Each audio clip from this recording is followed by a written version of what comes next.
یہاں پر جنگ بدر میں جو سب سے اہم کردار ادا کیا ہے وہ سید الشہداء سیدنا امیر حمزہ رضی اللہ تعالی عنہ اور مولا علی مشکل کشا نے ادا کیا ہے۔ یہاں جب رجز چڑھی، جب جنگ کا میدان کارزار گرم ہوا تو سب سے پہلے حضرت سید الشہداء سیدنا امیر حمزہ رضی اللہ تعالی نے عتبہ بن ربیعہ کا قتل کیا۔ یہ کوئی معمولی آدمی نہیں تھا۔ ہندہ جو ابو سفیان کی بیوی ہے، یہ اس کا باپ تھا۔ یہ بہت مضبوط شخص تھا۔ مشرکین مکہ کو یہ غم ستایا اور کھایا جاتا تھا کہ ان کے کم و بیش 70 سے زائد جو سردار تھے، جو رؤسائے قریش تھے، وہ سارے کے سارے ہلاک ہو گئے۔ عتبہ مر گیا، شیبہ مر گیا، وہاں پر ابو جہل ختم ہو گیا۔ تو دیکھیں کہ اس معرکے نے ان کی کمر توڑ دی تھی۔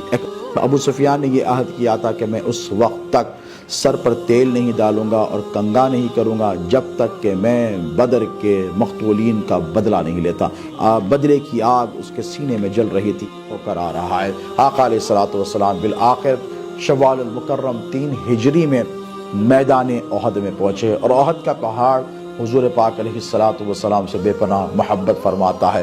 حضور یہ منظر دیکھ رہے ہیں کہ وحشی بن حرب، جسے ہندہ خاص طور پر لے کر آئی تھی اس ارادے سے کہ تو میرے باپ کے قاتل حمزہ سے بدلہ لے اور اس کی لاش کو مسلح کر، اور میں اس کا کلیجہ چباؤں گی اور اس میں شراب ڈال کر پیوں گی۔ یہ اس قسم کی اس نے منتیں مانگ رکھی تھی، اس لیے کہ وہ سید الشہداء سے بدلہ لینا چاہتی تھی۔ اور وحشی بن حرب کا یہ طریقہ تھا کہ یہ کالے سیاہ فام غلام تھے، اور چھوٹا بچہ جسے کہتے ہیں، یہ پھینکنے میں بڑے ماہر تھے، اور ان کا نشانہ کبھی نہیں چوکتا تھا۔ تو یہ طاق میں تھا سید الشہداء سیدنا امیر حمزہ کے، کس کی مجال تھی کہ اللہ اور اس کے رسول کے شیر کے سامنے آ کر مقابلہ کر سکیں۔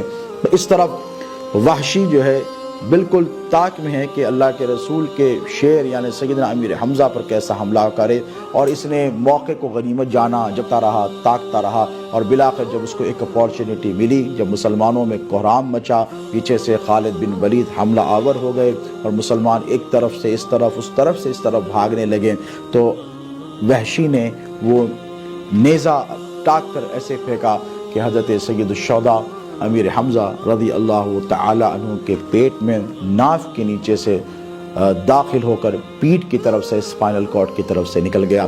وہ وحشی خود بیان کرتا ہے بعد میں ایمان لانے کے بعد کہ امیر حمزہ بن عبد المطلب اس قدر کاری ضرب کے بعد کہ نیزہ ان کے جسم کے آر پار ہو گیا، میری طرف بڑھے تو حالانکہ یہ بھی بڑا اسٹرانگ تھا، یہ سیاہ فام نیگرو تھا، ایسا نہیں کہ کمزور تھا، بہت قوی الہیکل تھا۔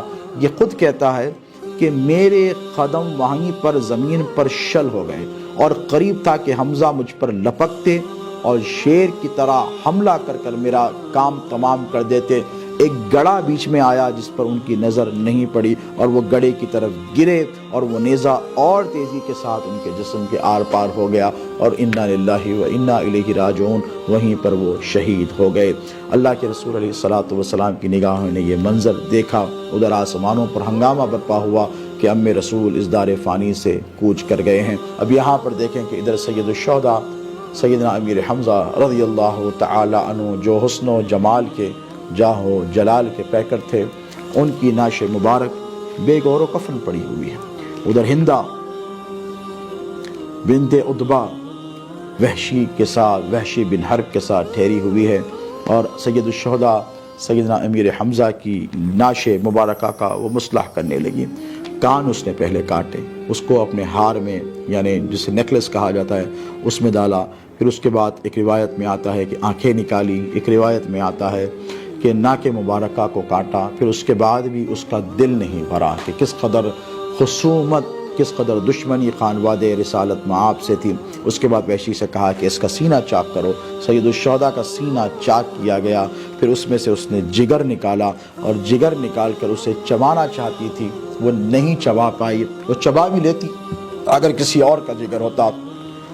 حضرت ابن کثیر نے ان کی تفسیر میں فرمایا ہے کہ اللہ رب تبارک و تعالیٰ نے یہ گوارا نہیں فرمایا کہ حضرت سید الشہداء کا کوئی حصہ جہنم کی آگ میں جائے، اسی لیے ہندہ اسے چبا نہیں سکی اور اسے اگل دیا۔